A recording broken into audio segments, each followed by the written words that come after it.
Canada's Little North, a vast wilderness sprawling for over 1 million square kilometers in the northern reaches of Ontario and Manitoba.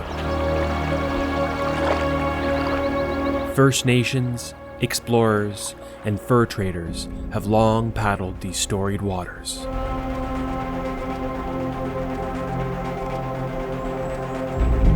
Heeding whispers of the past, we had set out several years ago in an attempt to retrace a long-forgotten fur trade route. It was a trip that left a lasting mark, and the allure of return grew stronger with the passage of time. Now, years later, we sought a continuation of that fateful adventure. Departing from where we ended our last odyssey, we planned to embark on a 22-day expedition spanning 600 kilometers from rugged headwaters to the western terminus of this wild and unforgiving region. A vast network of historic canoe routes winds through the heart of the Little North, a wilderness where the past and present flow together. One could spend a lifetime tracing these remote waterways. Our 2020 expedition centered on the pristine, untamed waters of the Shabamini, Cat, Throat, and Barrens Rivers. For our return journey, we planned to forge onward down the Barrens River, then traverse upstream to the remote headwaters of the Seneca, and follow the flow down and out to the vast expanse of Lake Winnipeg. Departing the familiar shores of Berens Lake, we would follow the winding course of the Barrens River through a chain of expansive, windswept lakes. After several days, we would turn north and head upstream toward the largely forgotten headwaters of the Seneca River. We would follow the Seneca from our humble beginnings to the confluence of the formidable Poplar River, whose powerful current would carry us toward the vast open expanse of Lake Winnipeg. Once at the river mouth, we would face an arduous 200-kilometer paddle along Winnipeg's isolated coastline. After a week of braving the open coastal waters, we would arrive at our planned extraction point in the community of Bloodvein First Nation.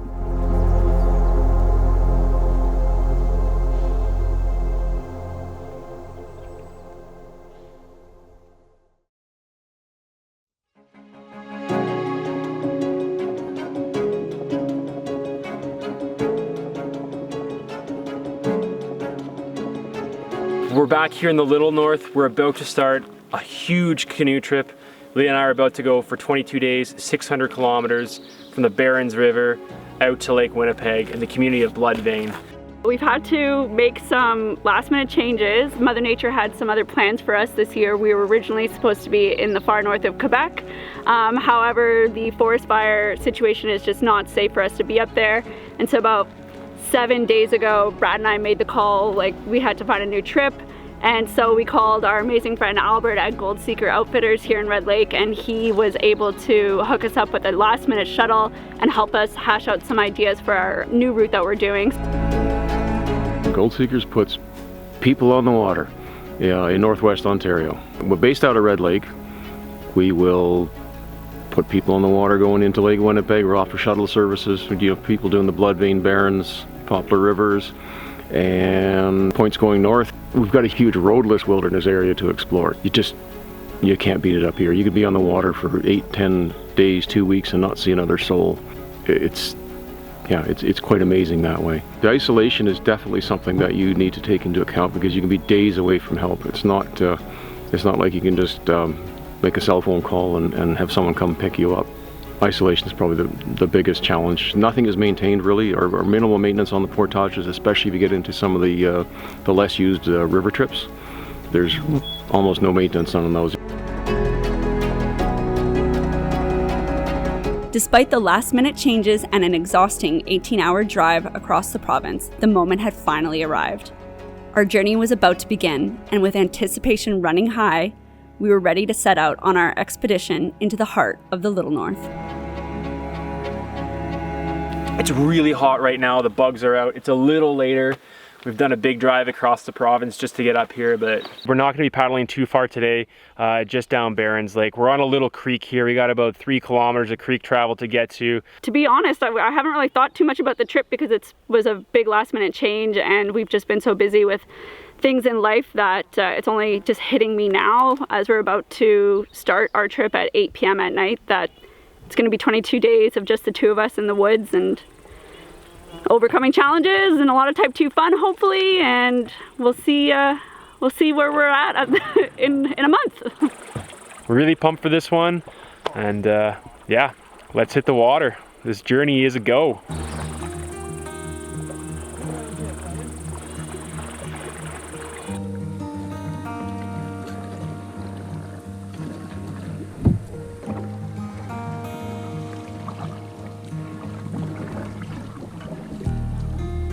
Yes, it's the first stream that comes in.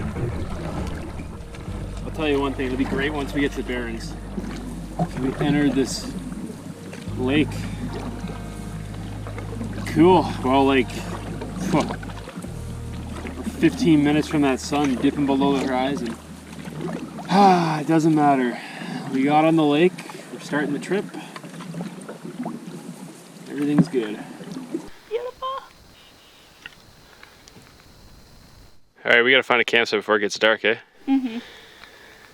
Although we have a full moon tonight, so we have basically a giant flashlight all night.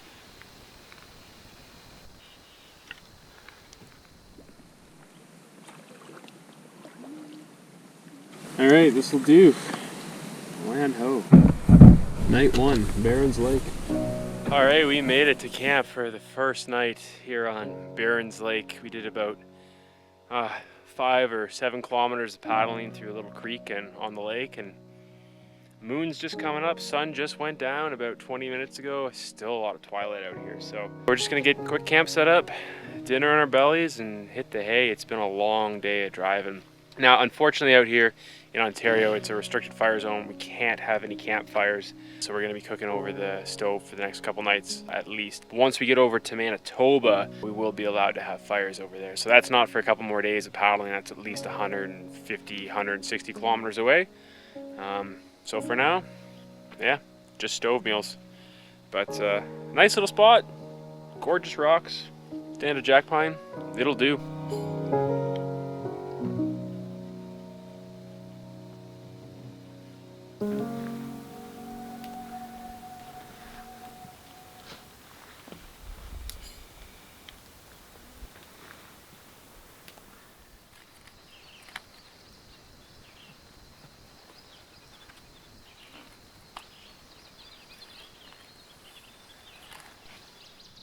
All right, good morning. It is hot out already.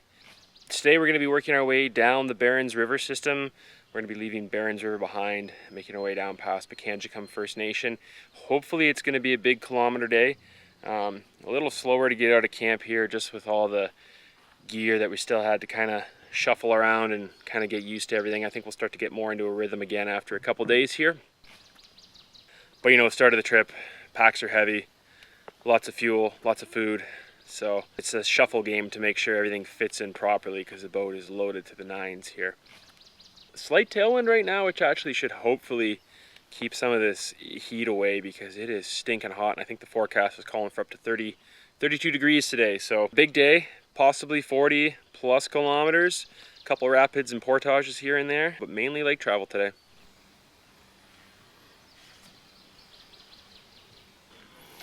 Electrolytes.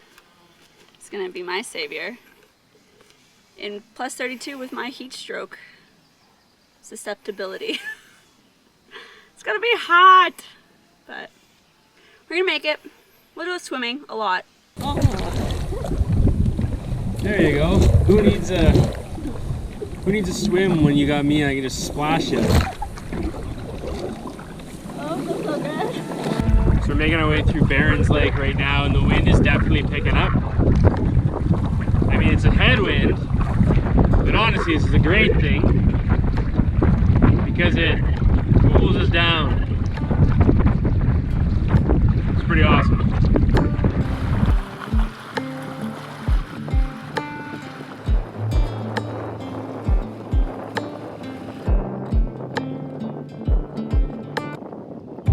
good progress down Barrens Lake. Gorgeous lake so far, some lovely sandy beaches, lots of rocky points, easy paddling.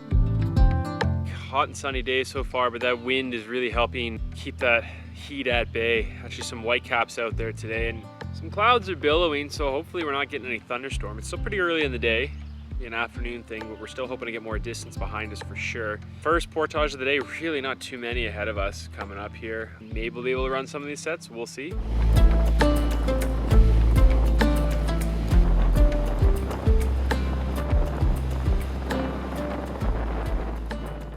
This is definitely low water here.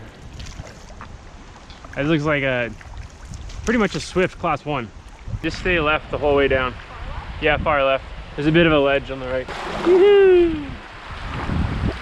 Oh yeah. I guess we could have smashed the wave train. Well, whatever. You know, it's just nice to go through some moving water and get off the big lake for a minute here. Doesn't need to be a raging rapid full of whitewater thrills. Introduction to the river. Nice, easy class 1 swift.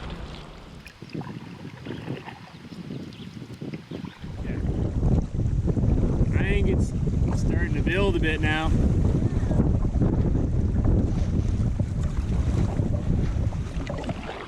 Oh, here's the rain. Yeah, it's starting to rain now. You know what though? This is better than having hot sun beat down. Yeah. It's that thunder and lightning though that I keep That's here. That's a little nerve-wracking, but rain by all means. Looking at the topo, there's like, it's pretty cliffy up here, but we just keep our ears out for if the thunder is getting any closer. Or if you see a bolt of lightning, that looks really close. Like I think we're on the tail end of the storm right now here. Okay. But we'll stay close to shore here. Oh, here we go. Holy. Woo! Oh. We can tuck into a cove maybe, I don't know. This is, well, maybe it'll pass quick. Oh, look, it looks like a wall of water up ahead. Wow. Holy.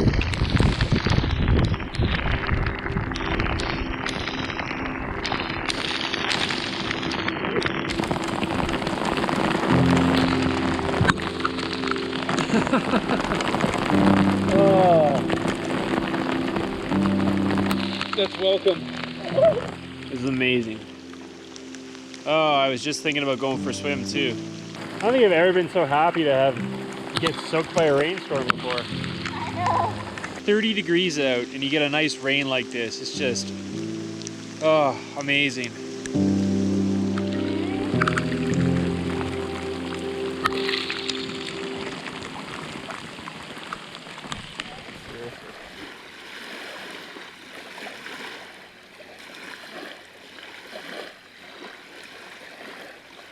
There's a ton of tracks on this beach. There's bear, looks like caribou, maybe a young moose. I think that's caribou though. There's adult moose over there. There's moose tracks in here. It also looks like there's raccoon prints too. We're on Panicam Lake right now, dodging storms. We got caught in one, but man, it was nice actually to get some rain on us because it's hot. We're baking out in the boat right now. Just a long haul day. It's just nice to stretch our legs. Haven't been out of the boat in hours. So we still got a bit of paddling ahead of us, some rapids ahead. We'll see if we get to run anything or portage. I'd say it's getting later in the day, but we still have plenty of daylight hours yet. Whoa, there's thunder. Whoa, that is a huge thunderstorm. Coming straight for us. All right, well, let's get down this rapid and see what we can do here. Small little rapid here, we just bypassed the ledge. So we're gonna run the top of this, see if we can do the bottom. And I guess we gotta find a campsite soon here. So this is the setup here, so we'll see what we're looking at as we get closer. Okay, so we're gonna run this rapid, but not. This storm is blowing in pretty quick, it looks like. And I found a flat spot in the woods, so I think we're just gonna call it before we potentially get electrocuted. It might miss us, but it's really hard to say. It's a big storm, it looks like. And that's thunder. So it's time to get off the water.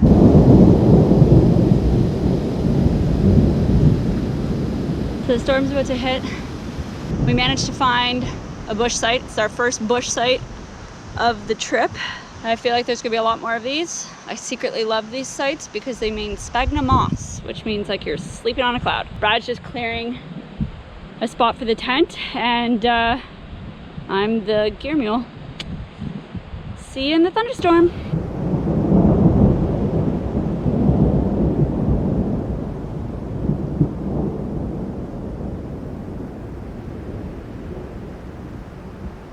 So we actually got really lucky. That storm just narrowly missed us. Probably only by like 1 or 2K at most. It just started tracking away from where we're camped here.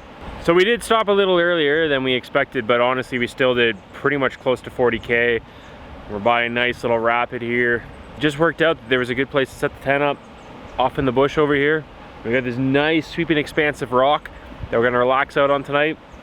And it's still early in the trip, so we brought some fresh food. We got some burgers tonight, due up over the stove. Unfortunately, still no fires, so it's on the stove. Gonna kick back and relax and enjoy this really gorgeous rapid here on the Barrens River.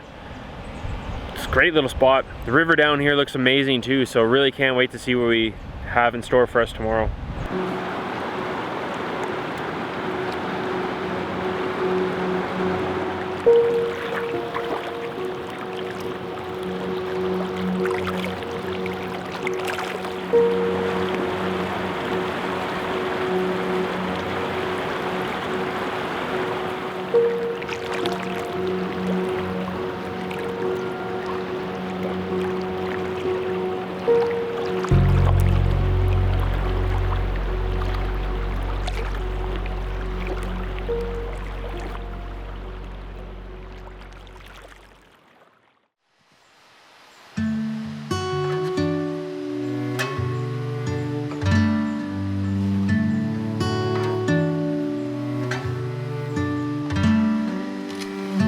Day 3 here, already super hot here early in the morning. We're gonna try to get a lot more kilometers behind us today again. Pretty much on the Barrens River system for the majority of today. Mostly river travel it seems, but big river travel at that. And then we'll get down towards Poplar Hill First Nation. But sun is just baking down already. Last night we did get those thunderstorms, albeit they came later in the evening hours after we got ourselves tucked into the tent. But the thunder and lightning were just rocking all over the place. So we'll be on the lookout for any plumes of smoke and forest fires out here because the bush is still super dry. It's crazy just how hot it is, and I think today is going to be a high of 30-something degrees again too. So hopefully we get some cloudy breaks or some pop-up storms and showers today, albeit no lightning would be great. But hopefully we get some rain, hopefully we get some clouds, and hopefully it's smooth sailing on the day. All in all, gonna be a big, hot, long day. Let's do it.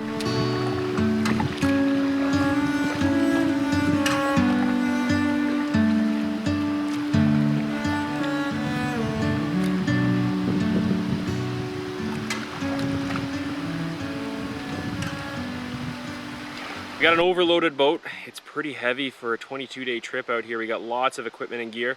That's a factor in running certain rapids if we're gonna bottom out and smash the hull off rocks that we have to be considerate of. Yeah, well, it's better than scraping the bottom of the canoe up. I mean, it is refreshing. The flows are definitely a lot lower on the Barrens, and they're probably gonna be lower on some of the other rivers and stuff that we'll be paddling as well. So we'll just have to be conscious of how much freeboard we have going down some of these rapids. Oh, I can see at high water this would be a channel. So the water is actually super low right now.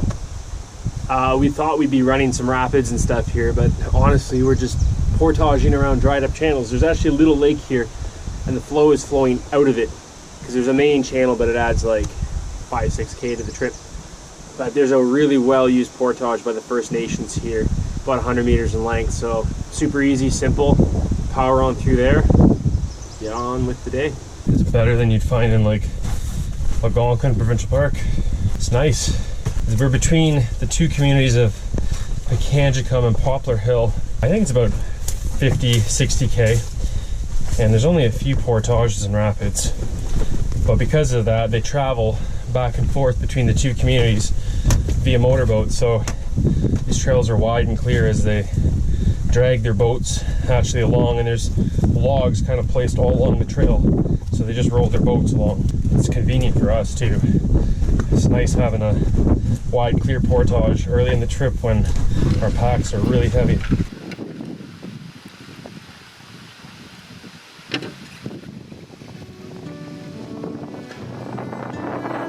This part of the Barrens River is really wide. There's flow in some parts, but really it's just a series of long lakes connected by narrow channels. Not much in the way of rapids or portages. You can go 10, 20, 30, 40 kilometers at times before getting to the next set. It's gorgeous though, rocky paradise all over here.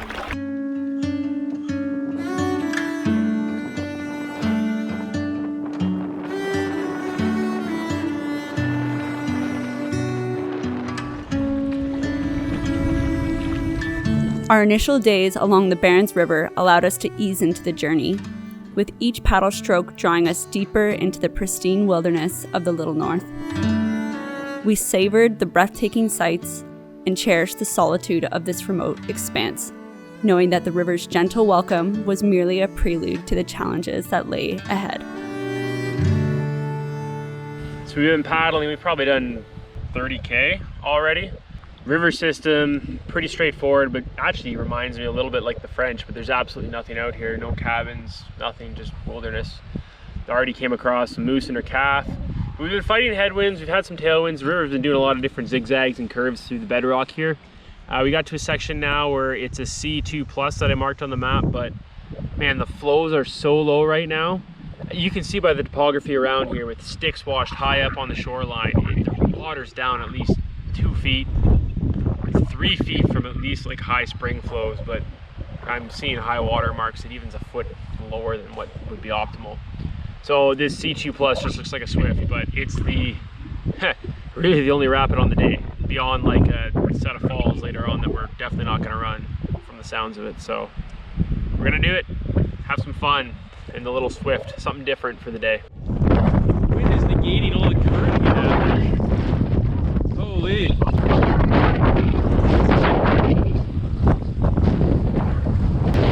Now we gotta go right into the headwind.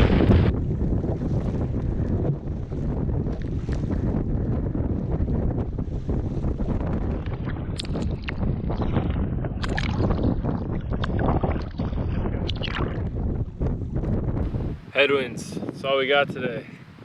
It seems we're going one direction, you turn the bend, think you're gonna get a tailwind, and it's still a headwind. It's really weird. We're going southwest, now northwest, then west, then north, everything but east, and there's been a headwind, so we'll see. Pretty tricky paddling. So we're at this gorgeous set of falls right now. We just checked the weather though, and tomorrow is supposed to be even windier. We were thinking, hey, we'll stop here, looks great, but you know, get up early, keep going. It looks like it's gonna get worse, like 5 a.m. tomorrow when you think, hey, that's a great time to hit the water. 40-kilometer gusts directly from the direction that we're headed. So that'd be huge headwinds, potential windbound day. We got a couple more hours of daylight left. We're gonna keep pushing. It's gonna get down to the wire tonight. We're gonna try to make a lot of distance because I don't know if we're gonna make much distance tomorrow. We'll have more waterfall sites and rapid sites on this trip for sure. So just sucks, it's a gorgeous flat rock. It's okay. Can't change the weather, so we gotta play with it.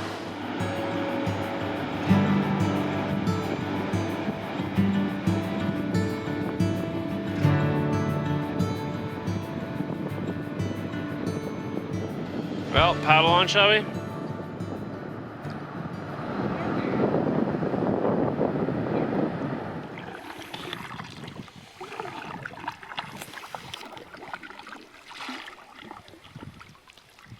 It's gorgeous. This is what paddling 47 kilometers brings you. I know that fall site was pretty gorgeous, but we wouldn't have seen this.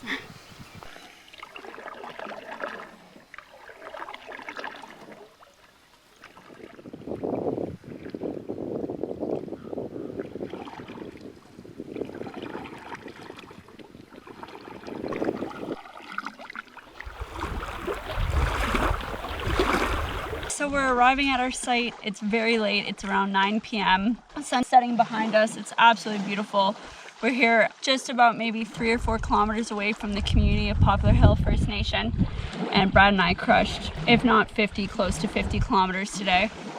So we're having a really, really, really nice dinner. We're having mushroom Alfredo. And the key to making mushroom Alfredo is when you make it, do it earlier on in the trip, because then you can rehydrate your mushrooms with wine. So this may look like a Nalgene, but it's actually full of wine. So we're just gonna rehydrate those babies. It'll probably take about 30 minutes to rehydrate them or so, which is perfect because then we can rehydrate the veggies and get everything else. We plan on waking up tomorrow at like 5 a.m. so we can be on the water by 6:30. It's going to be really strong westerly winds tomorrow, and we're going entirely in the western direction tomorrow. So it's going to be another hard push day. We probably have to do at least another 30 or 40 kilometers, and we're going to have a headwind for the entire day. Big day. These lakes, you know, you have them at the start of your trip. We just want to hammer them out while the weather's decent because we don't know what we're gonna face on the duration of 22 days out here. So, you know, there's something to be said about hammering while you can, and then towards the end of the trip, we might have more time that we can relax and kick back to.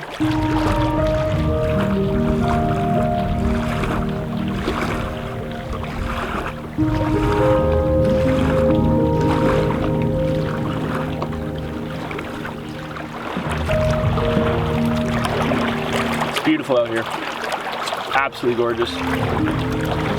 Just constant paddling through similar terrain like this. It's hard to capture it.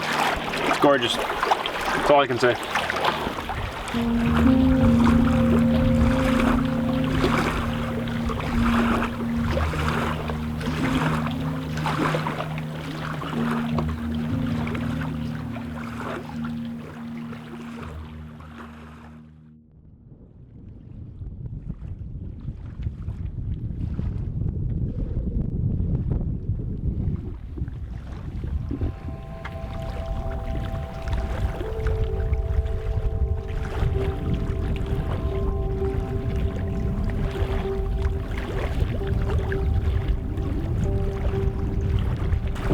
Went into day 4 here. We got up bright and early. The reason being too is because for such early departure, there's still a little bit of chop. And like I said yesterday, with the weather forecast calling for strong westerly winds, and the fact that we still have to do some really big lake travel, we wanted to get up before things really get nasty. So hopefully we got up early enough.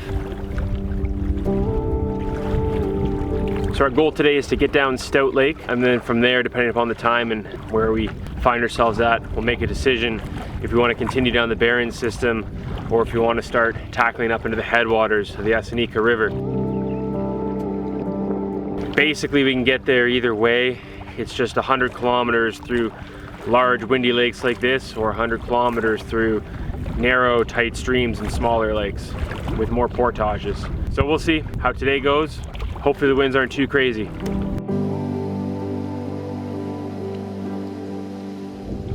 So I don't know if you can hear me, because these winds are insane. We're just making our way to Stout Lake, and it's not even 9 o'clock. Man, I'm glad we got an early start. I don't know how far at these speeds we're gonna go today. It's just pounding. Really, it's been 2 days of non-stop wind. It didn't die down last night, just a little bit. It's crazy.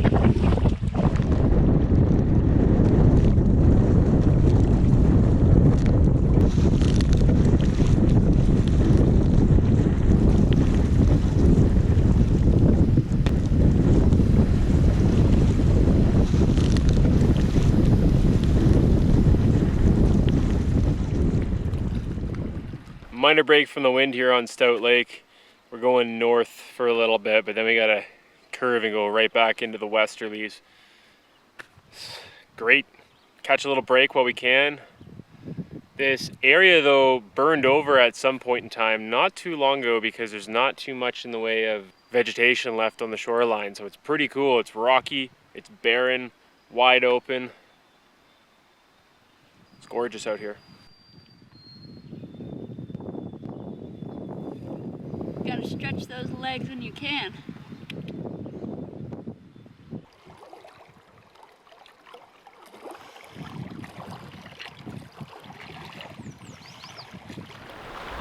So it's definitely getting cloudy. The wind's still hammering at times. It's calmed down a little bit, but progress is still pretty slow today. Clouds are moving in and on the horizon looks like it's raining, so we'll get all the stuff out and see, hopefully we can avoid the raindrops. Quite a change of pace. It's cooling off pretty quick here too, actually. Stiff winds blowing in a, looks like a storm. So, might be paddling in the rain.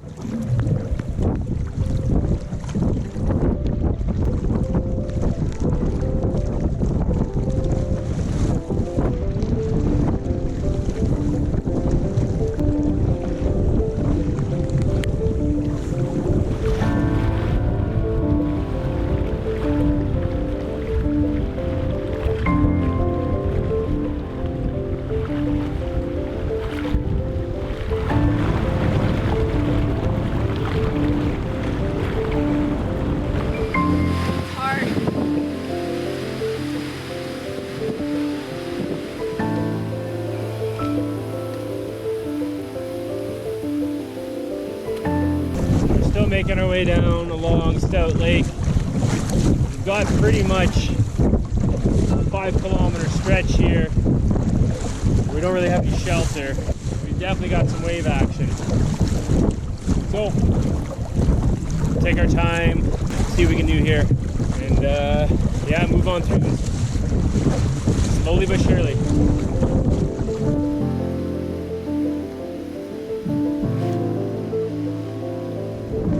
Sun's kind of coming out though. Yeah, it's nice. Maybe that means the wind will die down. Wink, wink. Just the sun. Please drive the wind and the rain away. We'll make Brad and Leah's adventurous day.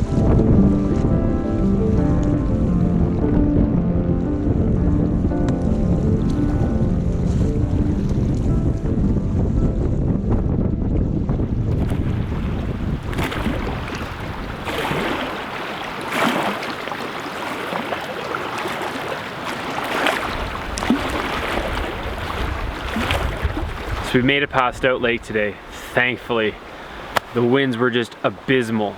We spent like 12 hours to go 35K and it just took all day going against 40 km/h sustained gusts, essentially, across the wide expanse of Stout Lake. So it wasn't an enjoyable paddle. On a calm day, would have been much easier.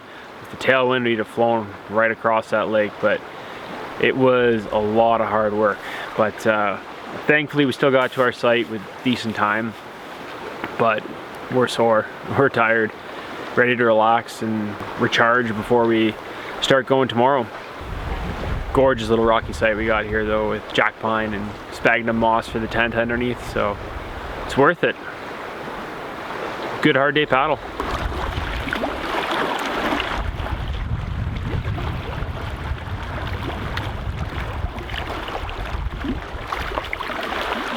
Tonight's dinner is mac and cheese, loaded with beefy goodness, because we are hungry.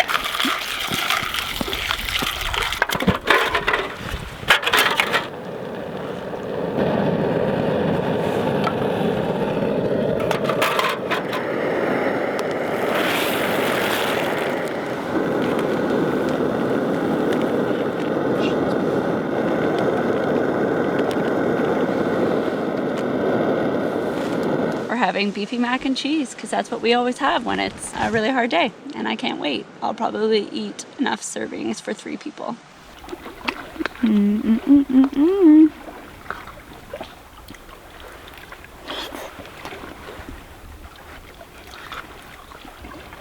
Delicious.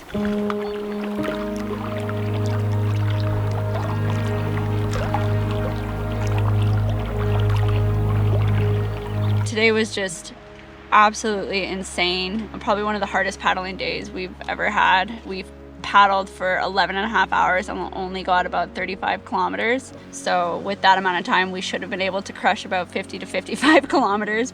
It was, really, really hard. Both of our bodies are just in incredible amounts of pain right now. But it was kind of cool to be out there because, 5 years ago, I would have probably made us call that a windbound day. And at no point today did I feel not safe in the boat despite what we were going through. Just demonstrates the growth, not only from a skill set, but just from a confidence perspective as well. And it's kind of one of the reasons why we come out here. So it was a really hard day, but it's a rewarding day at the same time.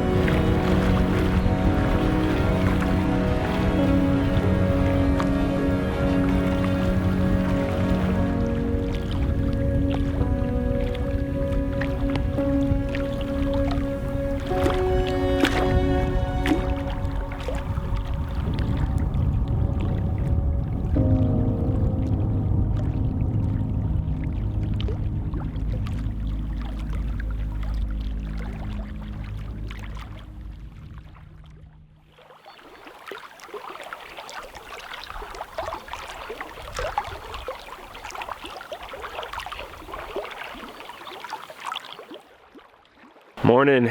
It is windy, cloudy, and gray out again today. We're already here at 7 o'clock and there's already a good chop out there, so it's gonna get fierce again today. So it pretty much cements our idea of going through the headwaters versus the big lakes, because honestly yesterday was one of the hardest days now I've ever faced paddling. We've done longer distances, we've done days of long bushwhack portages, you name it, but just everything ached from staying in the canoe all day long, pushing, paddling, trying to make some ground against the strong headwinds. And the forecast today is calling for heavy wind as well. The headwaters, thankfully, much smaller lakes, much more sheltered system.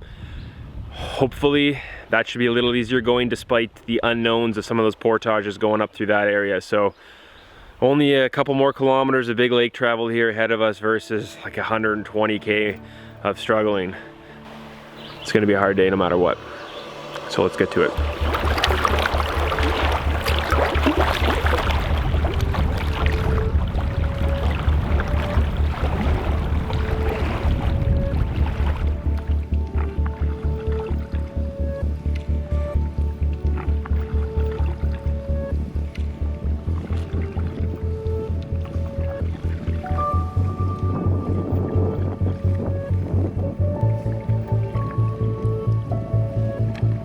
We've left the Barrens River system behind and we are now making our way up to the headwaters of the Seneca River.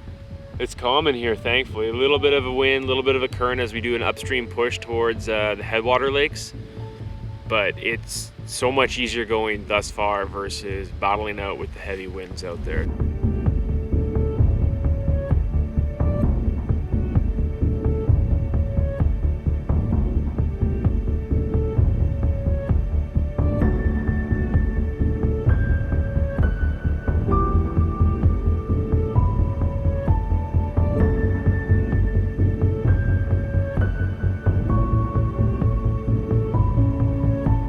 Difference in route is only about 5K shorter this way, but there's way more portages, some potentiality for bushwhacking, shallow waters, rapids, who knows. But honestly, with the winds and the forecast, the Barrens system would probably take us just as long, be just as hard. Oh, there's a good current coming through here. Man, she's flowing fast in here. When you want to get to headwaters, you gotta go upstream. It's just ripping.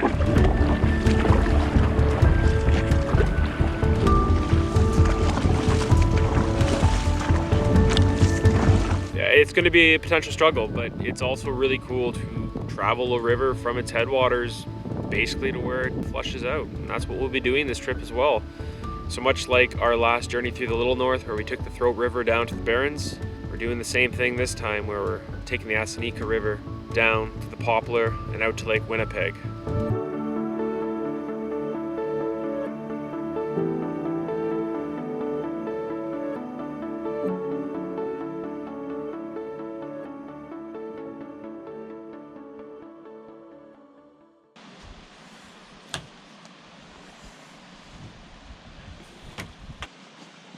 We're making our way up to Orno Lake and the headwaters. We've got a 530 meter rough portage, just starting by this big old beaver dam.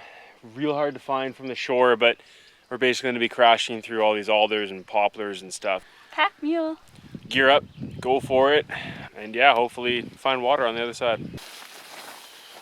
It's really hard to see where there's a trail at all, so I don't know, it might be a bit of a glorified bushwhack trail adventure here. Dude, there's still greenery on them. Yeah. Oh my god, there's so many of them. Well, this is gonna be a friggin' endeavor and a half then. Oh, it's really hard to get over. Yeah.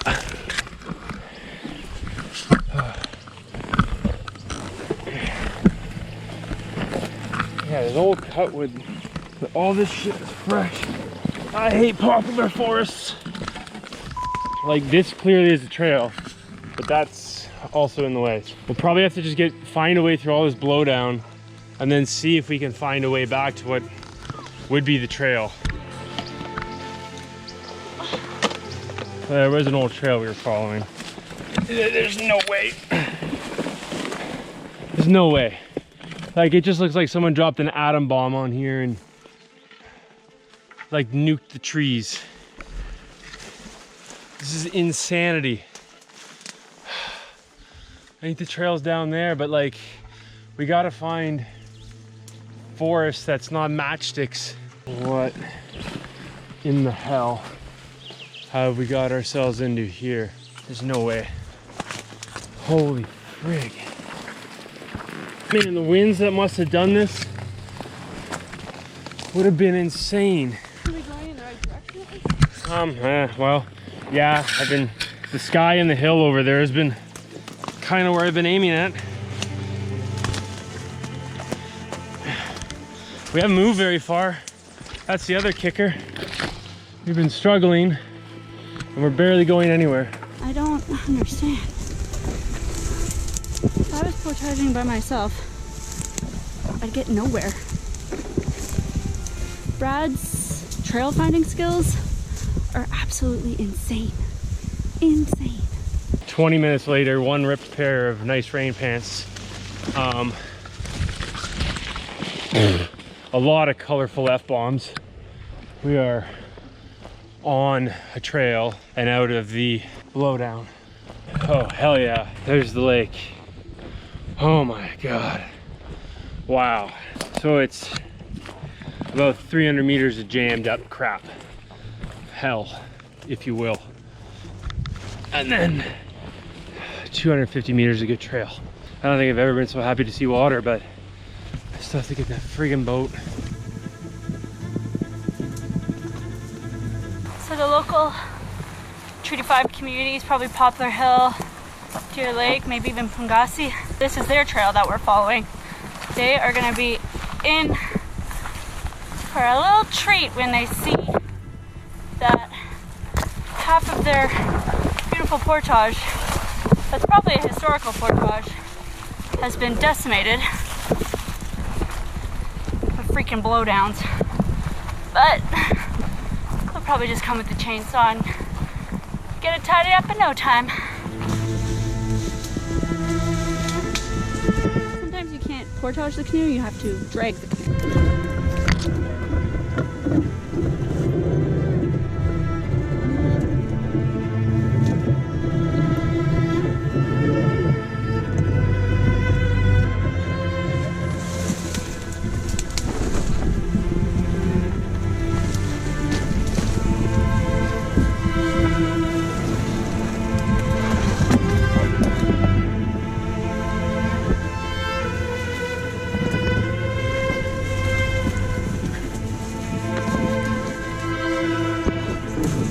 Bushwhack Supreme coming up.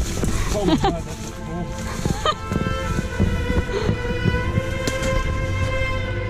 That was absolute horse shit. Probably one of the hardest, if not the hardest, like 250 meters we've ever done. My face is on fire and I'm dying. Brutal, but the lake on the other side is absolutely gorgeous, so worth it.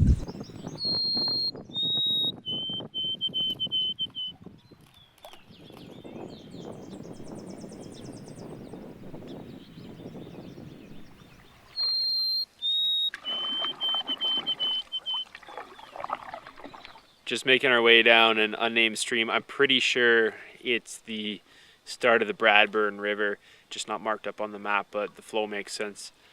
Anyways, we're coming into Orno Lake, and we're still going through this huge burn area. We've been paddling past what looks to be a fairly recent burn area when we were on Stout Lake, actually. So it just goes to show you these fires are absolutely massive up here.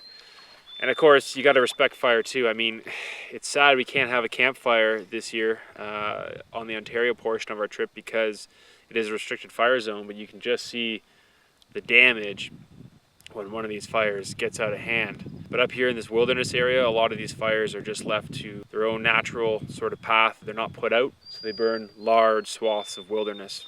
This one looks pretty recent, probably 1 to 2 years old. The fireweed's popping up. There's no seedlings yet. You still can see char, and there's still some needles on some of the pines. So definitely a recent fire. Pretty open, pretty hot, and you can see a lot of the rock, but it's got a really cool eerie beauty through here.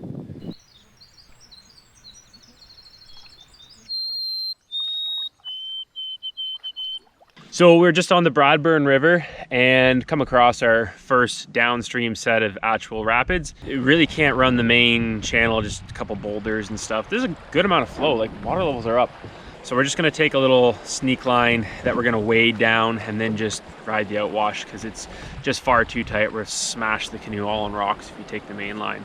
Stick to the left, watch that outwash as it comes in. Super simple, probably gonna get a little wet, but hey, it's baking hot right now, so nice change of pace.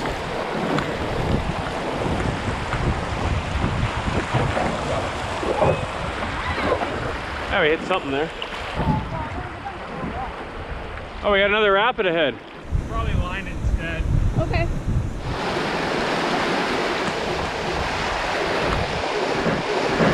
Well done. Well done. Better than portaging. All right, so we made it to camp here. We are on a small lake on the Bradburn River system. Today was a pretty good mix. It's great to get off the big lakes because it just seemed monotonous, and we're working real hard in that headwind. And even still, on these smaller lakes and rivers, there's still a lot of headwind.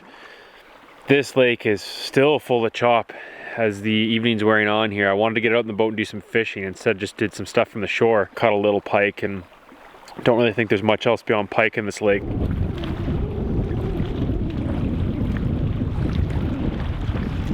Yeah, it's pike.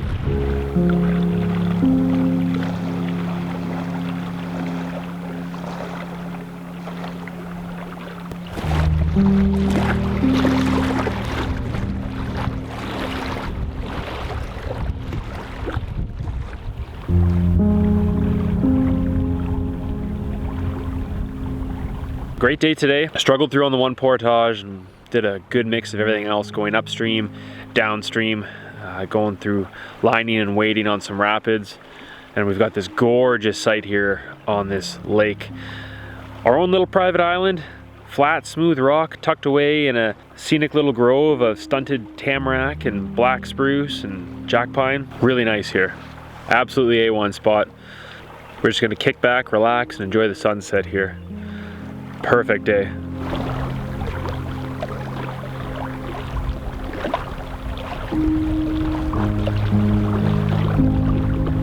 As the sun dipped below the horizon, we unwound in the perfect stillness of another evening, the wilderness embracing us in its quiet beauty. Yet our minds drifted to the challenge that awaited tomorrow, a demanding journey across the height of land where we would search for ancient portage trails and uncover long guarded secrets of the Little North.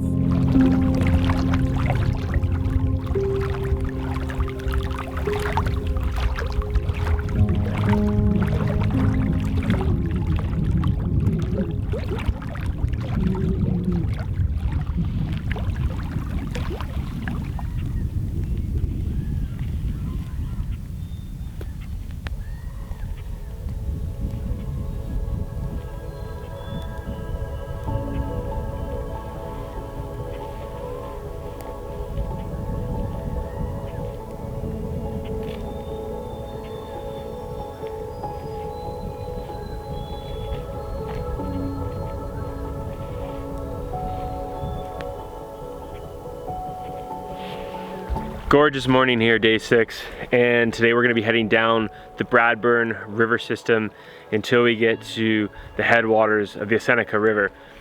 To get to the Seneca River, we're going to have to portage over a series of 3 presumed portages. So the Canoe Atlas to the Little North is a really great reference for planning a trip, and a lot of that's been assembled by knowledge from trippers, elders from the First Nations communities, hunters, trappers who have used this vast land base for centuries. But some of that information is out of date. Weather changes things with blowdowns, fire, you name it. So with the presumed portages, they haven't been confirmed to exist there. So we could be in store for a bit of a bushwhack up to the height of land, and then down the Seneca River we could have a bit of bushwhack too. But the good news is the water actually looks really high here. It actually looks above normal water levels, because on the Barrens River it was quite low. So those flows could really help us, because we're going downstream all day. Really, to get to the height of land, we only had to do a couple kilometers upstream travel, and it wasn't that tricky at all. So thankfully we have the current on our side, but it's going to be potentially a slog of a day.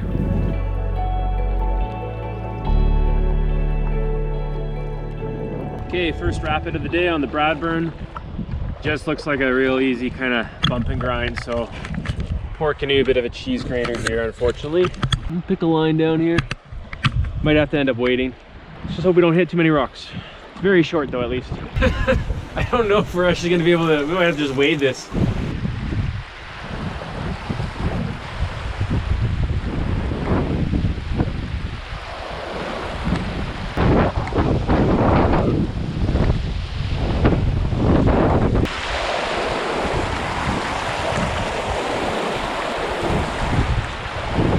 Well, easier than portaging, but definitely not a lot of water in there.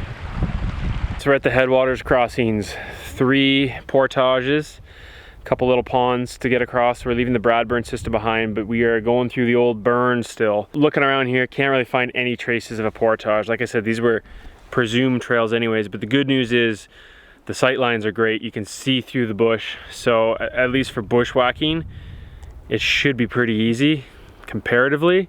The trees haven't fallen down yet. This fire is only in the last 2 to 3 years. So right now, luck is on our side for the most part. Still doesn't mean it's not going to be difficult, and we're probably going to come out here covered in ash by the end of it too. But we'll load up. Start number 1 of 3. It's actually pretty in here. Oh, the fireweed is nice. Yeah.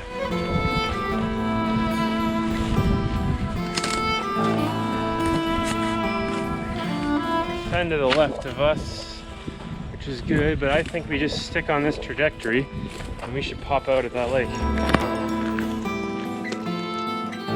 And then on our way back, yeah, just watch your footing for a few of the down trees. Okay. And if we find what looks to be an old path, we take it.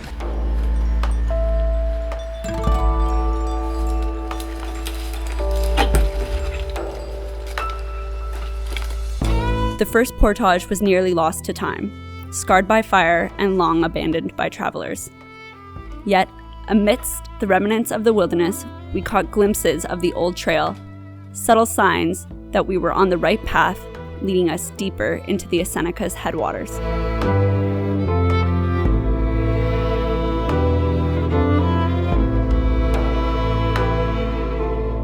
All right, so we're on the second portage in the height of land.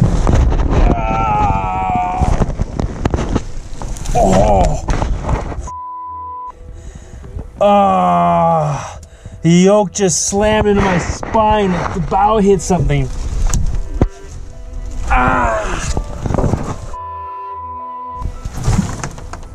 Oh. God, babe. You okay? Yeah, I'm fine, I think. That is what it ran into. Ow. All right.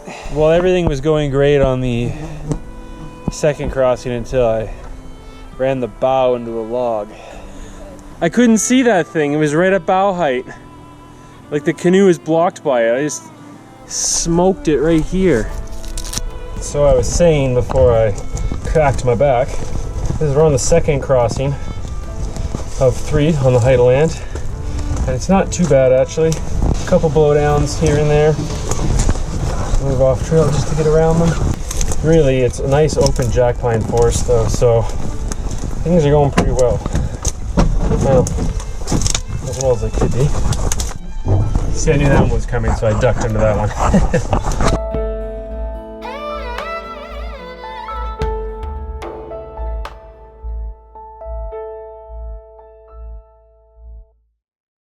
Watershed Divide, Headartland, crossing number 3. Can't find a trail, but there is a fen with lots of moose tracks and what looks like maybe a trail, but I followed it forever and just keeps going. So I think we're just gonna bog slog. It's like 120 meters hopefully. Okay. Yep.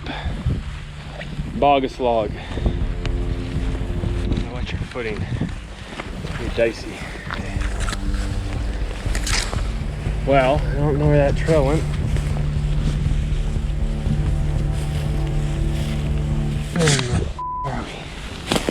Well, I guess we're just bushwhacking straight up.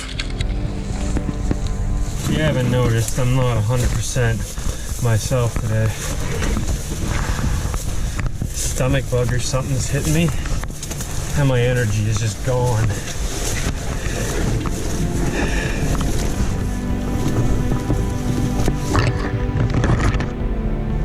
I'm like a zombie doing this, man.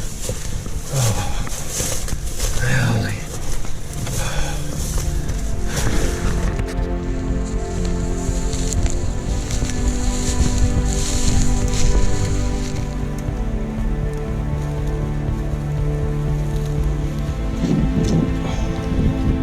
Made it.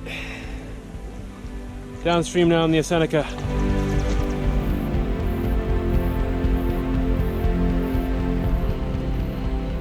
Downstream to Lake Winnipeg now. That's all we got. Lake Winnipeg. That's hard to fathom, Lake Winnipeg. I know.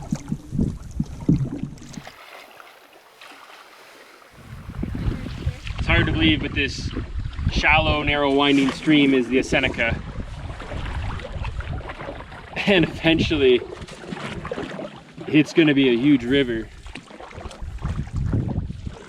But so far, so good. Water levels seem up pretty nice, actually. The last time we were paddling through the Little North 3 years ago, it was in August, and water levels were fairly low, but they seem pretty good right now. There's current in this river, making good progress, just trying to dodge boulders, because there's a lot of dark colored boulders in this inky black water. Little twisty winding streams with the fens on each side of it. Definitely slows the progress down a little bit, but it is scenic in here. I hate when we finish a section of creek like this and we pick up like 10 pounds of sticks and probably 5 pounds of spiders. I know. I have sticks in my socks and shoes right now. Yeah, same. Late day bushwhack fun. Came to a small set of falls and just really sharp bony rapids. There looks like there's maybe an old trail. It's hard to say. There's like it looks like a big blaze here, but it's old. So it's pretty much a glorified bushwhack at this point in time, but it's short at least. So power on through this one. They don't have to lie and drag and wade over crazy waterfalls tonight. Across the creek here. Careful through here.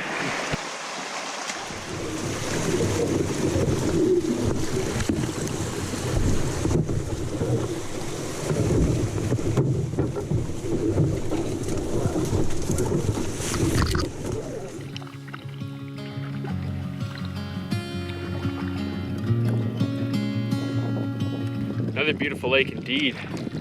We've made our way down towards Ritchie Lake right now. Not bad. The going so far has been pretty decent. Expected difficulties, but honestly easier than we feared for the worst. So yeah, so far so good. How's the view over there in Manitoba? It's great. How's the view over there in Ontario? It's fantastic. Can't complain. Ontario's lovely, but Manitoba looks pretty nice too. Manitoba looks bomb. Maybe we'll head over to Manitoba. Yeah, let's go take a look at Manitoba. Okay, I'm gonna paddle over to Manitoba here. on over to my side. The cool side. All right, yeah, I can see it's friendlier here in Manitoba. It's very friendly here in Manitoba. All right, let's find a campsite. In Manitoba. In Manitoba.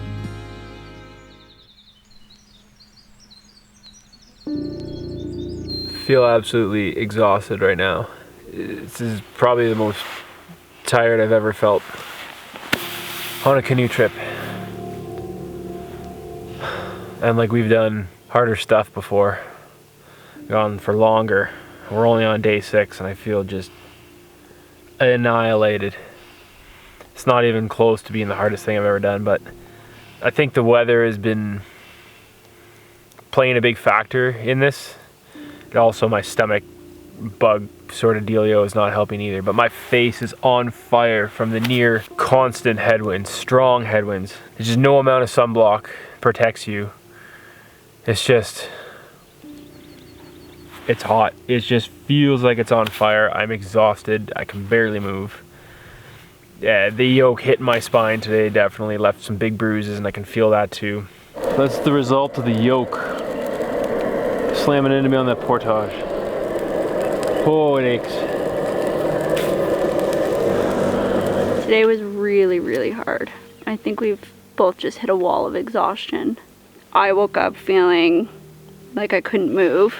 I feel like the 6 or 7 days or however long we've been out here, physical exhaustion hit me, my muscles, and I could barely get out of bed, which is weird for me. Usually I'm a morning person. And then later in the day, Brad had a whole stomach problem and it completely zapped everything out of him. So throughout the day, we were both just taking care of each other whenever one of us was feeling slightly better. A lot of electrolytes. We're still very dehydrated. The wind is just an absolute jerk. It's very, very, very challenging. We were just saying it's similar to the Throat River, but in a way it feels harder than the last time we were in the Little North, just because the sheer wind, it just completely takes it out of you. I thought sunstroke was a thing, was like the worst thing that I could ever experience, which I experience often. I don't know if wind stroke is a thing, but it feels like it. I think it's just the near constant headwinds, just constantly fighting headwinds. The wind just eroding your face, your hands the entire time. The portages haven't been that tricky comparative to some of the stuff we've done before. The distance is on par with what we've done before. But the weather. First couple days, over 30 degrees, baking in the sun. The headwind comes on day 2 and has not subsided. This is the calmest it's actually been since we left Barrens Lake 6 days ago. Ridiculous. Even those sheltered little creeks, a small little lake, you think, oh, that's fine. I'll be able to be protected by the wind. There's whitecaps on there. There's just pure gusts. It's been hammering anywhere from 20 to 50 km/h, pretty much straight. I don't know. Early to bed tonight. We're gonna make a quick dinner. And that's it. That's all she wrote. It's just a backcountry beatdown.